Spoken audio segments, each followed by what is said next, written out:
Welcome to another Apollo Papyrus episode. I am Aaron Apollo Camp.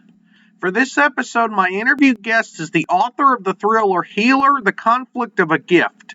Additionally, he is interested in the paranormal and hosts the podcast Beyond the Radar. His name is Tom Cahue, and here's my interview with Tom. Tom Cahue, welcome to Apollo Papyrus. Thank you for having me. It's my pleasure. Feel free to introduce yourself to our listeners. Absolutely. So my name is Tom Cahue. I'm an author, first-time author, and a podcast host as well. Also radio show host in 107.7 FM in New Orleans and 105.3 in Gulf Point, Mississippi. So I actually live outside of Philadelphia. I have a huge background in IT, and I love media in general. I have my own IMDb page. I have some credits as a producer as well. So anything and anything that has to do with entertaining people and media, I enjoy. Without spoiling too much about your book, Healer, The Conflict of a Gift, what is your book about, and is it fiction or nonfiction? And I will note for our listeners, this interview is being recorded before Tom's book is released, but the episode will be released after it's published. Absolutely, yeah. So it is a fiction book. It's my first foray into fiction. So what Healer's about is Daniel, a psychologist, has a rare and incredible gift. He can absorb people's traumas. So this creates a little conflict in him because he's very highly sought after with a gift like that naturally. So the police want him to interrogate criminals, and he can many times solve murders by absorbing traumas, bonding with the patient or the criminal, getting inside their mind and seeing if they really did it or not. And when you remove that trauma, you essentially lighten everybody, the patient, whoever it is. And when you lighten them, the conflict comes in where, should they still have that? Should they still have that burden? Everybody deserve to live trauma-free. So the book explores many different psychological avenues about whatever he's doing. Is it right or is it wrong? So with that, there is evil organizations out there that want to control his gift and control him, and will do any means necessary with his family, loved ones, and things like that to get him to comply with their wishes. Did your belief in the paranormal influence how you wrote Healer, and if so, how? Absolutely, it did. Because when you talk about a gift in a supernatural variety, such as the one that Daniel has, you need to have a little bit of belief in the paranormal with how individuals can communicate with each other. There's a common belief that we are all energy beings. So when you can be in tune with one's energy, you can feel what they feel, you can understand what they understand, and you can think what they think, because you are essentially vibrating on the same plane as they are.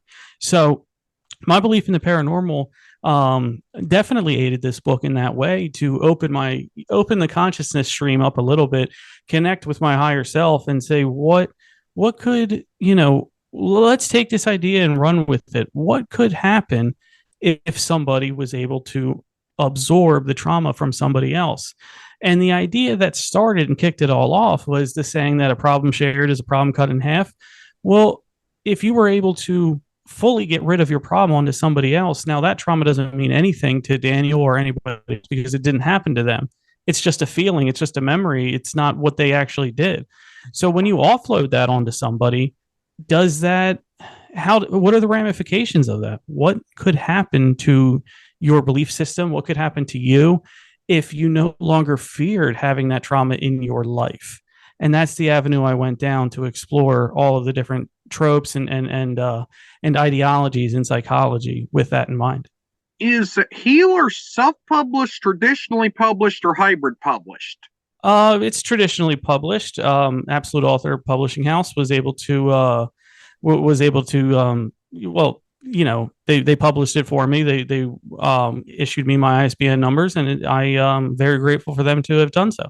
What is your content creation process like? Oh, very good. So, my content creation process often starts with simple everyday things, or to be honest, maybe some shower thoughts creep in like, what is this idea? How could I move this idea? And so, once you come up with the base idea or the base story, you have to flesh it out. You have to bring it to its absolute maximum to see if it's worth an avenue going down. And oftentimes, and I'm not the one to say I'm the most creative person ever or anything like that, but when, if I can't see myself getting to an appropriate ending that I think would interest me, oftentimes that idea will be shelved or put on the back burner for something else. So when something like Healer comes along, and the idea is, for me, especially as a writer, real quick, I want to write not just a story, but I want people to think about this after they're done reading. I want it to last on people and to have discussions. I write books, and I'm going to write books also for the book club community, for people to have discussions about it. What more can be taken out other than the story. So it has to fit a certain criteria in an idea form first before it could ever go down. And then once I have the idea, once that idea came and I'm like, okay, this is something I want to pursue, I need to start with an outline.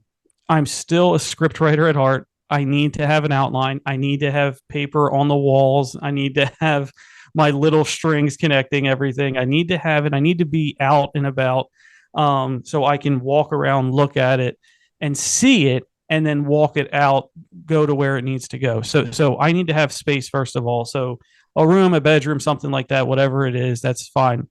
So next, when I have the general outline of this is how it's ending, this is the idea, how do I want it to start? I then go to the start and the introduction of characters. Again, being a script writer, I need. You're nothing without the characters. So I need to write down every single thing about, before you even write the story, I need to write down every single thing about the characters that I need to know. Who are they? What are they? What drives them? What motivates them? Um, we become so invested in characters, more, I believe, more so than the plot of stories, and good stories, to be specific. So I need to have everything written about them, and I need to know them as if they were a real person. So we got the characters down, we have the ending down, I have my outline in different papers going everywhere.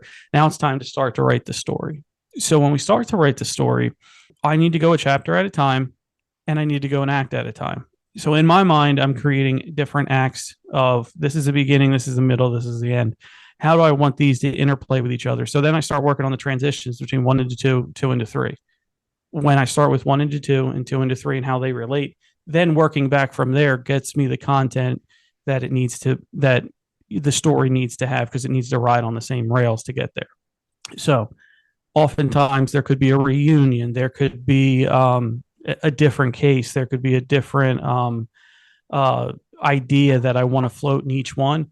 But as long as one can go into two, two can go into three, that's what I need to primarily focus on. Um, After that, the rest just becomes setting type for me: person, place, or thing, person, place, and thing, and get to the bottom of each. In act one, this is how I want this to go. Act two, this is how this is going to go. And then act three, this is how this is going to go.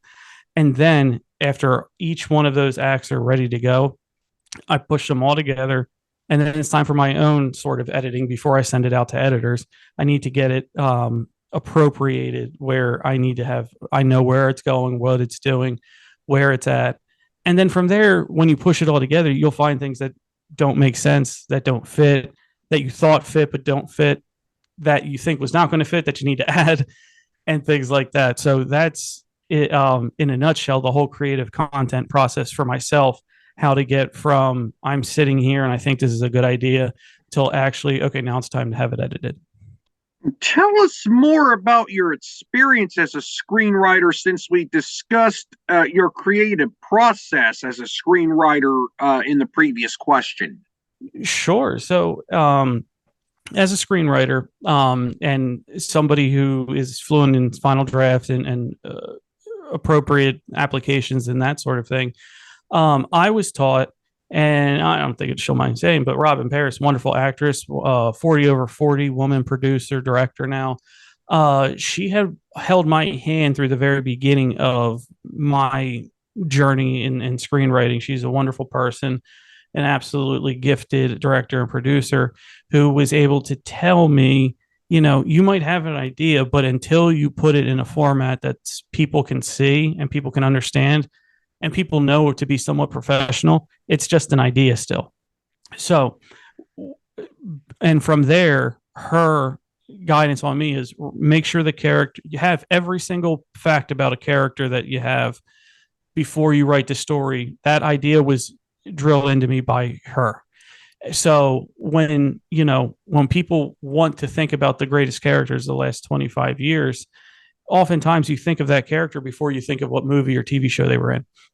So that is absolutely the most important piece to me that I found is, make sure you have every single thing about the character and write as that character is. If this character isn't going to do is if something that you want this character to do is out of their realm, just make another character. Just make another character that fits that mold, because you don't want somebody who is true, like let's say the straight, the face, whatever you want to call it, and then he does something evil. That doesn't make any sense. You know what I mean? So you need to have this character only be in this, realm. You need to have this one character only be in this realm. And when you deviate too far, how many shows have you seen where the character from season 1 is different from the character in season 7, 8, 9, whatever it is? You need to make sure that they're true to who they are. And I know the real world's not like that. People aren't like that, but in show wise, they need to be the same character because the audience fell in love with that character. So I know I'm really harping on character development, but to me, it has to come first before you ever do anything, because you can't just have a dynamic character changing every episode what he's supposed to be or what she's supposed to be or what they're supposed to be.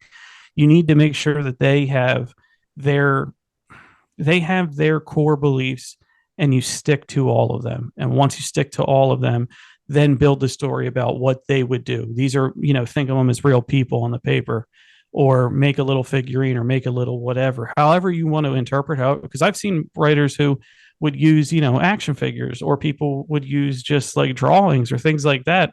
And whatever helps you think, whatever helps you see the character as a real life character and not just somebody on paper, use that and then build the story about how these people would interact in a daily life in this setting and build the dialogue from that.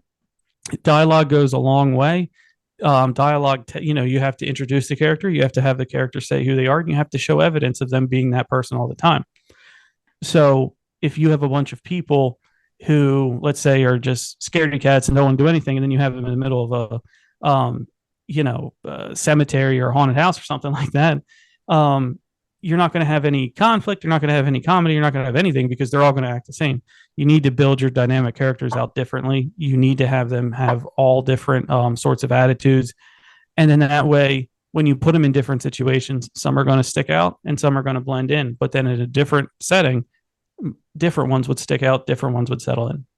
How can one start writing creatively, whether it be a book or another form of creative writing, such as a play or screenplay? Well, the first thing that I would say to write creatively is to throw off any idea that you're not creative. Every person on this planet can be creative. What you do is you can take evidence of things all around you. And one of the things when I was first starting in screenwriting that I was told to do was, and it was a little hard because it was during, it was a few years ago during a shutdown, but one of the things that I've told people that I've mentored is go to a public park, go grocery shopping, go to an area with people. Just go to an area with people, take a little pocket size, I don't know, just a little memo book or whatever in your pocket, and listen to other people's conversations. Ideally, listen to somebody who's on the phone because they don't care. They're not even paying attention to you. You can get a lot of stuff. Listen how they talk to one another. If you get the essence of conversation of how people talk to one another, not robotically, people don't do that. Not, hi, I'm Tom and I'm doing, none of that. Listen to how they actually talk to each other. They will divulge information about everyday life and their everyday life that you can use later. If you find a good quote, everything can be a quote. Write it down. If you find that they're talking about something fantastic. Like, oh, this really crazy story happened. Write that down. Listen to what the universe gives you. The universe gives you content. You can look out the window and see one thing or see 10 things. And the problem is when you're first starting off, you're only seeing one thing. But using that model to listen to other conversations, hear what other people have to say, look at and talk to different individuals, you will get the content right there. And then once you get it, you can think, hey, this situation would be funny in this. This thing would be funny if they said it here. And that's how you start to come up with concepts. And from those concepts, you can build ideas, you can build characters. Okay, so this woman was telling a really crazy story about how she almost missed her train and they had to stop the train and open the doors again because she didn't know she was at her stop. Okay, that's something really funny. Can you imagine if a suburbia mom did that? Or could you imagine if an elderly man did that? Just different situations, and whatever comes up to be a better idea for you, you can take that idea and roll it into a scene. And then every scene you should have, if you want, buy a binder, buy a book, buy whatever, depending on how organized you are. And I'm not the best organization person ever, so I'm not going to try to even pretend that I'm not. But if you have a binder and you have a Bible that basically is, here are all my funny ideas put into one, eventually an idea will come from all of them. An idea will come from all of them, and you have the situations already picked. You already had done the field work. So you're like, let me look. Oh, hold on. Let me look. I have a train station story here. Let me go through. You found it right there. Oh, hold on. I have a situation in the city story here, right here. I found it. Keeping tab of the conversations that go on, every day with people, strangers really, will give you the creative kickstart or kick in the butt, whatever you want to call it, to go ahead and start your stories and start writing creatively. The universe will give you this stuff. You just have to learn how to listen. And I'm telling you how I was taught how to listen. And now that's what I'm telling your audience. That's how I learned to listen. That's how I learned to get stories. So I felt that was probably the best way to share about how to write creatively or start writing creatively. Have you seen firsthand evidence of paranormal activity in real life? And if so, can you tell us more about that? Absolutely, I have. So I'm a part of a paranormal society here outside of Philadelphia, Free Spirit Paranormal Society. And we do investigations. Now, we are for the love of it. We don't charge anybody. We are free. We'll do bars. We'll do private homes. We'll do cemeteries. We'll do whatever is having any activity. Well, this one time, and I'm going to tell this story because was involved people not in the paranormal society either. So regular, everyday people. Laurel Hill Cemetery in Philadelphia is one of the, I guess it's a popular cemetery in terms of there were more famous people who had passed away, people on the Titanic, famous people in and around the Philadelphia area, Revolutionary War graves, things like that. So we're the preferred, I guess, paranormal tour guides of that cemetery. And every so often, maybe 2 months or so, Laurel Hill will reach out to us and say, hey, we had about 20, 30, 40, however many it is, people sign up. Do you want to give a tour? And whatever the date is. So this was one of those times. So when we do that, we break the people into about 4 or 5 smaller groups. We each take a couple of tech items that people can have and walk around with and use and things like that. And then, we've done the cemetery enough. We know stories about this grave or that grave, whoever it may be. Well, one of the things we tell everybody is if you see something, say something. Because a lot of times it's an intimidating thing when you're just a regular person going out on a ghost tour, because you don't want to be like, oh, I saw that. Oh, I saw that. Oh, I saw that. But we tell them, hey, it's okay. This is what you're here for. Don't be intimidated. Don't feel any kind of way. You see something, just say something. Because a lot of times other people saw the same thing and they're like, I don't know if I saw that. So I had to preface the story by saying that. So we're walking along and we're about to pass one of a grave site, and we like to stop at this one because he was, I believe, the youngest person killed in the Revolutionary War. As you know, back in the 1700s, you had 13, 14-year olds, and they wouldn't fight, but they would be carrying bugles and flags and things like that. So he was killed.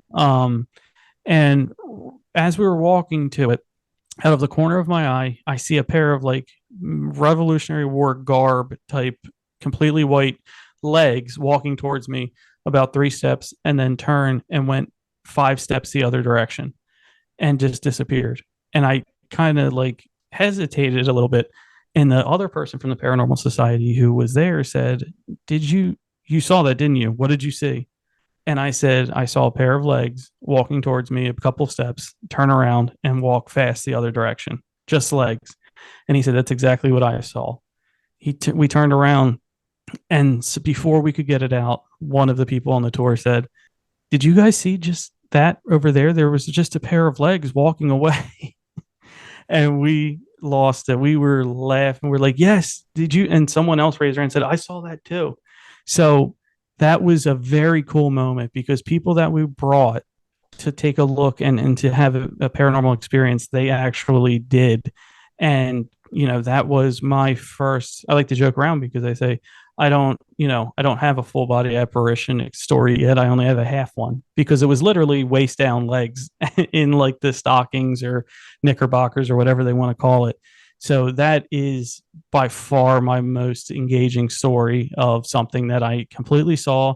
I saw it, other people saw it, and it's to the point where, when you have a story like that, nothing matters, and it changes your outlook, because you're like, there is something to this out there, because there was no explanation for that.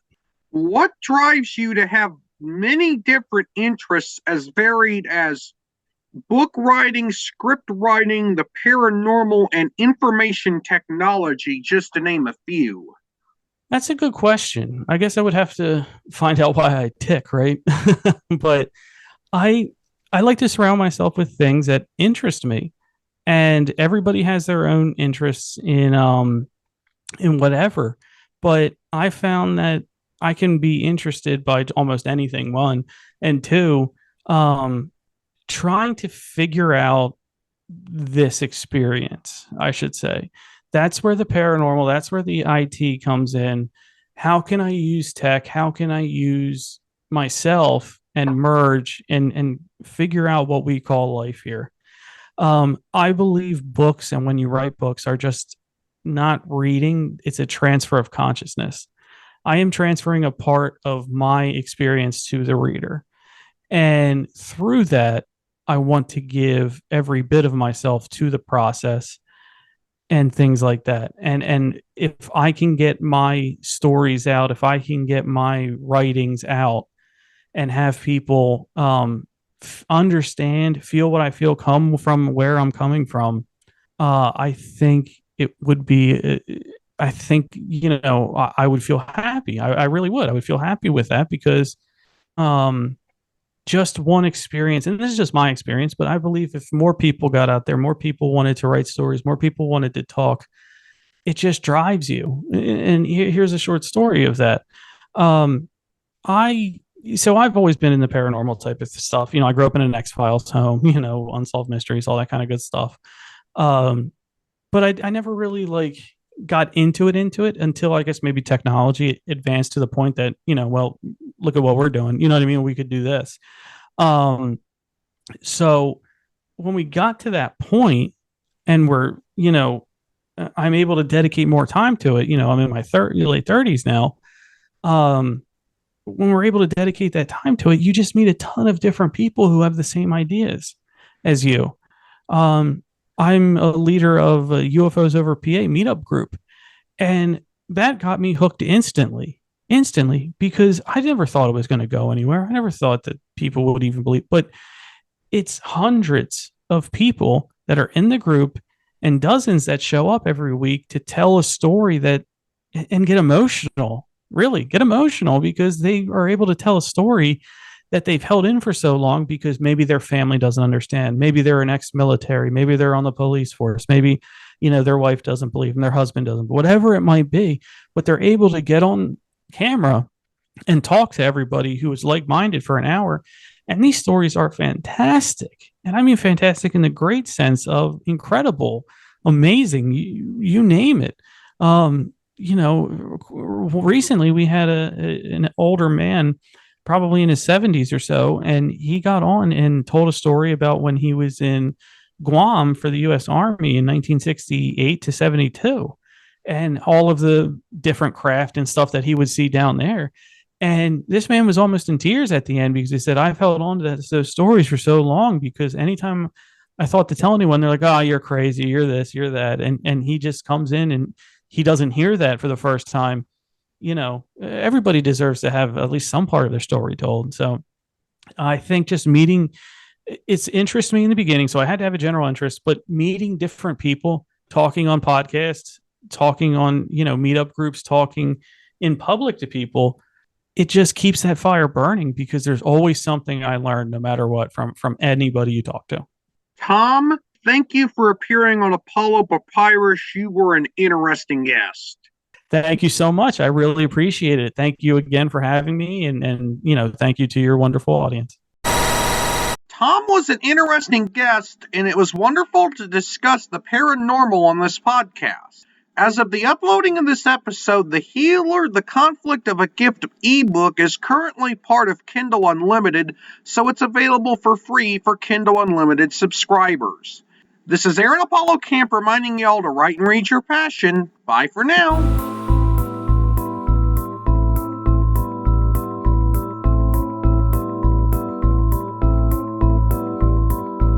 Remember to subscribe to the Apollo Papyrus YouTube channel at www.youtube.com/@ApolloPapyrus and the Apollo Papyrus Substack newsletter at apollopapyrus.substack.com. Y'all can visit the Apollo Papyrus website at campaaronapollo.wixsite.com/Apollo Papyrus and follow Apollo Papyrus on Threads, Instagram, Facebook, and Tumblr at Apollo Papyrus. Copyright 2024, Aaron Apollo Camp, all rights reserved. This podcast episode is intended for the private listening of our audience. Any reuse or retransmission of this episode without the express written consent of the podcast host is prohibited, except under fair use guidelines. Royalty-free music and sound effects obtained from https://www.zapsplat.com.